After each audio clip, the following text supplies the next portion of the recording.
So March saw very strong market outcomes for risk assets such as equities. We saw the Australian equity market up almost 5%, the US up 6%, and China was up almost 12%. At the same time, we saw the Australian dollar rally very strongly versus the US dollar, up approximately 8%.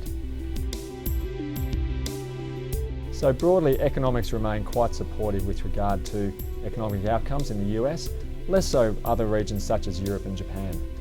In Australia, we saw a very strong outcome for the fourth quarter GDP. It was up approximately 3%.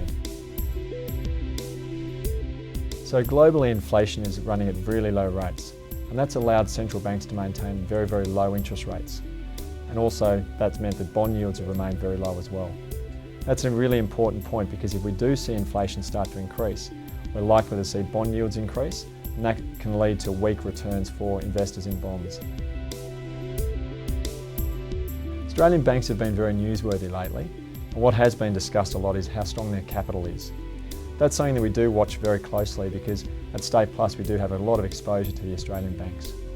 We're broadly comfortable with where we're seeing capital for the Australian banks though, given the current environment. So we would expect to see investment returns remain quite muted across investment markets in the near term. So it's important for clients to maintain a very well-disciplined approach to drawing income away from their portfolios. That's really important in volatile markets as well because drawing out of growth assets at the wrong time can have a very negative long-term impact to their retirement. So maintaining that disciplined plan is really important at times like this.